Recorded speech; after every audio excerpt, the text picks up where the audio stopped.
Greetings. This is TimeRider. Yep, the date is here. The Three Amigos, the Three Stooges, the Three Little Pigs, Crosby, Stills, and Nash, Peter, Paul, and Mary, the James Gang, ZZ Top. Everything comes in threes, and today it's George, Paul, and Lee, and the Public Safety Build. I'll have links to their sites in the comments below. Just a word, I have some family business that will have me unplugged for a day or two, so if I don't respond to your comments, I'm not being rude, I'm just not at the computer. My contribution to this is the 55B Police Cruiser. I've already restored one of these, so this will be a custom. The casting is based upon the 1961 Ford Fairlane. Ford began producing the Fairlane in 1955, and it was named after Henry Ford's estate, Fairlane. It was initially a full-size car, but in 1962, it was downsized to an intermediate sedan to fill the void between the Falcon and the Galaxy. They grew a little bit here and there along the way, and Ford eventually discontinued the Fairlane moniker after the 1970 model year. In 2005, Ford produced a Fairlane concept car, which was a crossover utility vehicle, and it was eventually produced as the Ford Flex. Leslie produced the casting from 1963 to 1966 as both the 55B police car and 59B police chief's car. As I said, mine will be a custom, so stick around. Like so many castings, this one was held together by two mushroomed posts, one in the front, one in the back. I don't know what size drill bit I'm using here. I just grabbed one that I knew was sharp.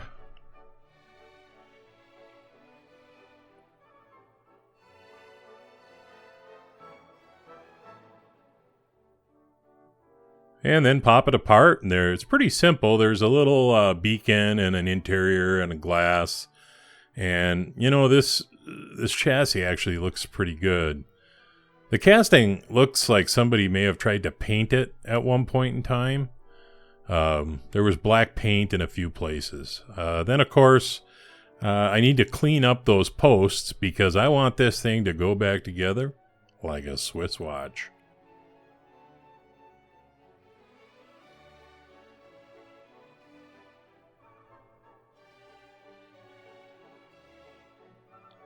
And then once I have the posts shaped to my satisfaction, a 1/16 inch drill bit down the center. Somebody told me what that stuff coming off of the drill bit is called, and I can't remember. It was some really weird word. I tried to remember it because I wanted to use it in one of my videos. And then, of course, we, like I said, have two posts, so that means two holes. Two holes to drill, and two holes to tap.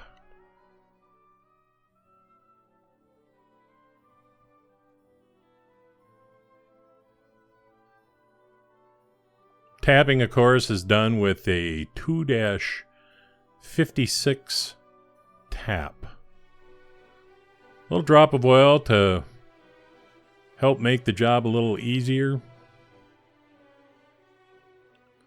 And then a little bit of patience.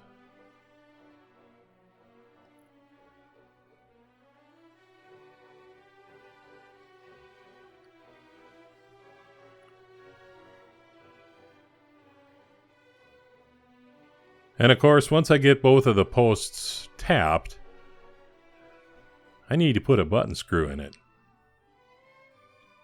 I live for button screws.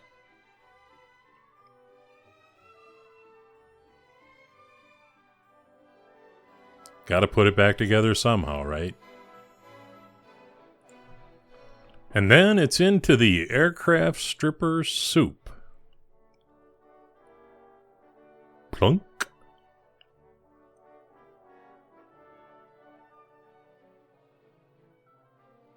Little shake for luck. And a few minutes later, we have a casting.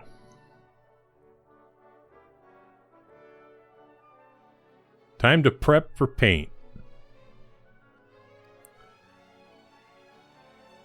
You know, I have people, I've heard people say that these cheap Chinese wire brushes come apart too easy, but I gotta tell you, I've used the more expensive ones and they come apart too. I've never had a problem with these, but like I said, I usually don't lean into them too hard. Yeah, occasionally I find a metal sliver in my shirt or something, but they work really well. And I follow that up with some 4/0 steel wool. And then I typically clean it with some mineral spirits.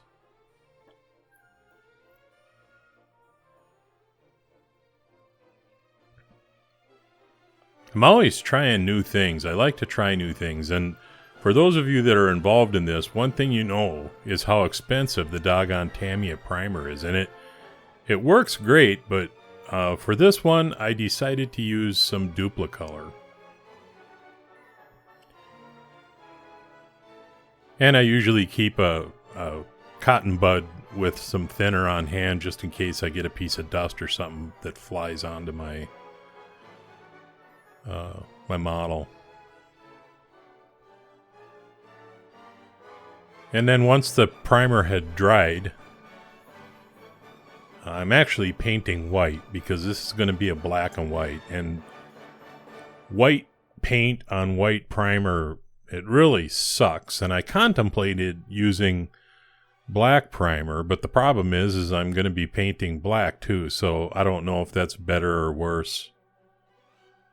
And you may notice I'm just painting pretty much the middle of the model. I'm kind of staying away from either end because I am going to paint it as a black and white. And then I taped it off after the paint had cured.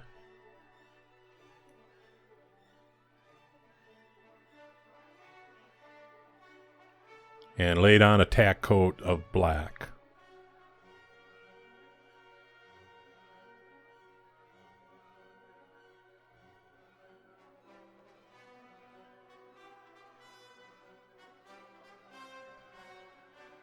I try to stay really perpendicular because it seems like when I tape things off, no matter how hard I try to keep it from overspraying, it always seems like it does a little bit.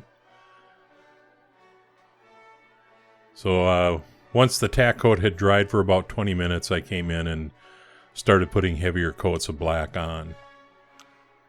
And I spray it until I get a natural shine in the paint. Because acrylic paint will shine all on its own without any clear coat. Mostly I use clear coat to protect it.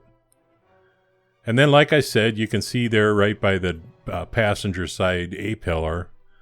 And you can't see where I'm touching up now, but you know, I always get a little bit of blow by. I don't know. You know, this is a really small model. It's like 1/80th scale. You know, you could cover the doggone thing with a postage stamp practically.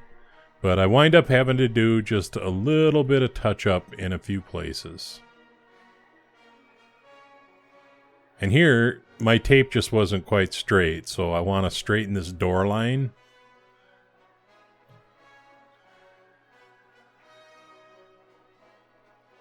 And you have to be careful not to use too much paint or it'll really show up in your final result.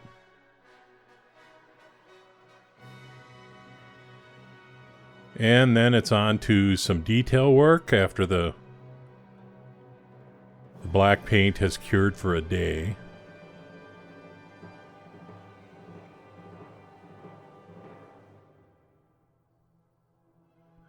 And what I'm using is I take a chrome pen, and you'll see me do it here in a little bit. I just put tape down, and I just, you know, use the chrome pen on the tape until I get a little pool.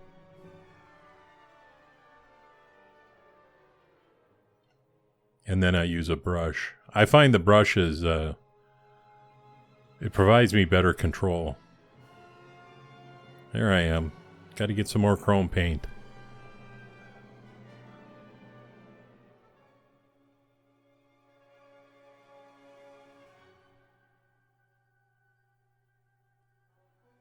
I usually don't use the chrome on restorations because, you know, back in the day, Leslie didn't use chrome. They just used silver paint. So I usually only use the chrome on customs.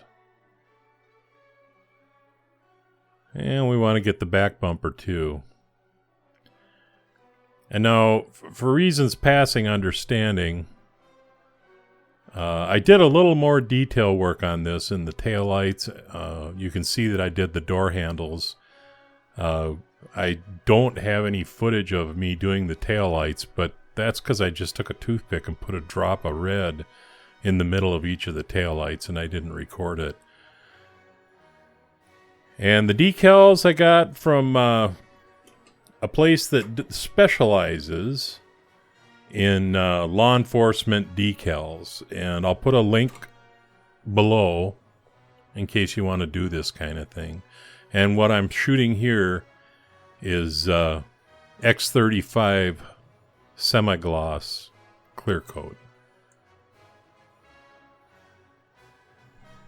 which is self-leveling. So, you know, you just lay it on in layers, and then when it gets thick enough, you'll know, because it'll be fairly smooth, and it will level itself, and it'll look really nice.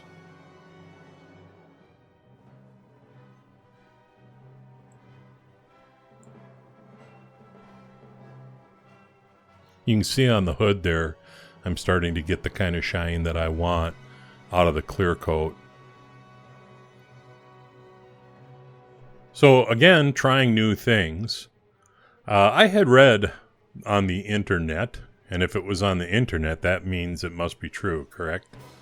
But anyway, acrylic paint takes 21 days to fully cure. You can accelerate that cure time by baking it. So I went over to the Walmarts and I bought myself a Black & Decker toaster oven for the whopping amount of $32. And I'm going to start baking my paints. That Majorette fire vehicle that I'm working on, I was doing some work on that and inadvertently put a big old fingerprint into the paint because the paint was still soft, even though I hadn't touched it for like 3 days. Well, I'm tired of painting stuff over for that kind of reason, so I'm going to start baking my paint jobs. What I had read said 170 to 200 degrees for about 20 minutes. So that's what I've been using, and it seems to work really, really well. So I need to do some work on the plastic pieces, and all I did was use some 409 and an electric toothbrush to scrub this thing. Sometimes I, throw them in a thing of soapy water. I don't think it really matters. I think you're just trying to get the dirt off. And then when I was doing the windscreen, you can see that there's paint on it. That's not my paint. That was paint that was on it before I ever took it apart. If you recall, I think I said it looked like somebody had tried to paint it. So I cleaned it, and then I keep a little jar of brake fluid around just for this purpose. And I dropped the windshield into the brake fluid, along with the little beacon, which also had some black paint on it. Leave it in there for a few minutes, comes right off. And now I'm going to just clean up this chassis with a little bit of 409 and an electric toothbrush. And I'll hit the wheels. It all looked pretty good to me. And once I dried it off, I don't know. I think I'm just going to leave it right like that. And then I didn't want to leave the seats that color, so I took some white, flat white, and flat brown, and tried to get it to the hue that I wanted.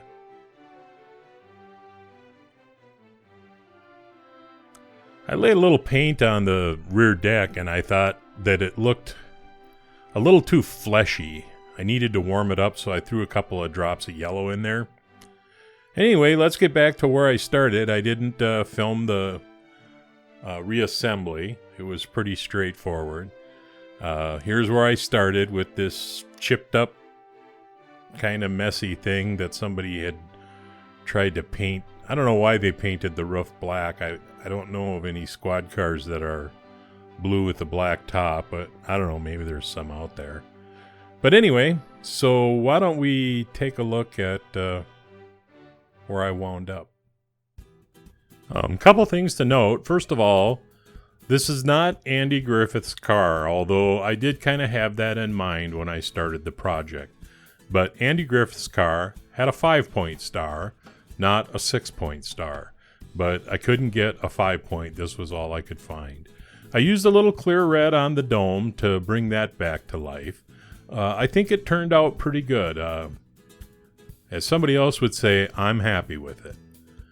I will have a short episode of The Bench following this. And before you say anything, yes, I did not put any silver paint on the wheel hubs. I did that on purpose. It was just what I decided to do. I thought they looked pretty good in their natural state. So anyway, the Matchbox 55B Custom Black and White. This is TimeRider, and I'll leave the light on for you.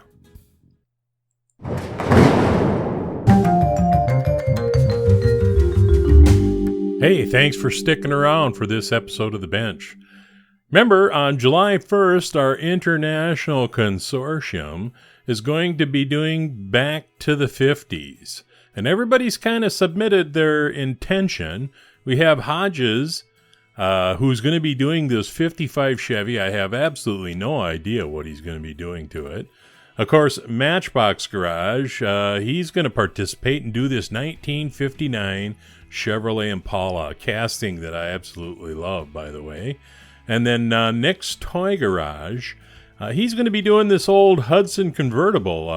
I'm curious to see how that's going to turn out.